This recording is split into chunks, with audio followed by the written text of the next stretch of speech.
Hello friends, அஸ்ஸலாமு அலைக்கும். சில நேரங்கள் சில சமையல்கள் இட்லிக்கு பூரிக்கு ஆட்டுக்கால் பாயா வச்சேன். எப்போவுமே பரோட்டா தோசை சாப்பிட்டு போர் அடிச்சதுனால ஆட்டுக்கால் பாயாவும் இட்லியும் தான். அதுக்கப்புறம் பூரிக்கு நல்லாயிருக்கும் அப்படின்னு சொல்லி பூரி திரட்டி பூரியும் போட ஆரம்பிச்சிட்டேன். ஸோ ஆட்டுக்கால் பாயாவுக்கு சென்னை மக்கள்லாம் பூரி சாப்பிடுவாங்களாம். சரி, நம்மளும் பூரி போட்டு பார்ப்போம், எப்படி இருக்குன்னு பார்ப்போன்னு பூரியும் ஆட்டுக்கால் பாயாவும் சர்வ் பண்ணேன். எல்லோரும் நல்லா இருக்குன்னு விரும்பி சாப்பிட்டாங்க.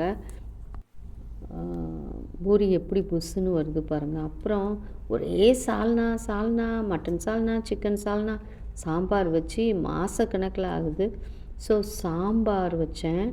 சாம்பார் வச்சு தோசை, அப்புறம் தேங்காய் சட்னி, இதையும் பிள்ளைங்க ரசித்து சாப்பிட்டாங்க. அப்புறம் பழுத்த வாழைப்பழம் இருந்துச்சு.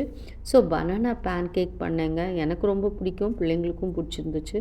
அப்புறம் அவிச்ச கொண்டக்கடலை. ஸோ சன்னா சாட்டு.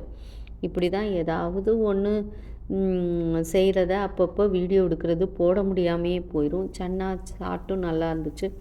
அப்புறம் சிம்பிளாக ஒரு வெஜ் ஃப்ரைட் ரைஸ் பண்ணேன். கொஞ்சம் எக்கு மட்டும் போட்டுக்கிட்டேன்.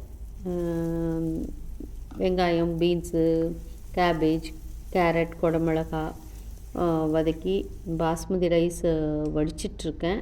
நல்ல உதிரியாக வடித்து ஆற வச்சுட்டு இந்த வதக்குனதில் கொஞ்சம் மிளகுத்தூள், அப்புறம் சோயா சாஸு எல்லாம் போட்டு ஒரு பரட்டிட்டு ரைஸை தட்டணும்.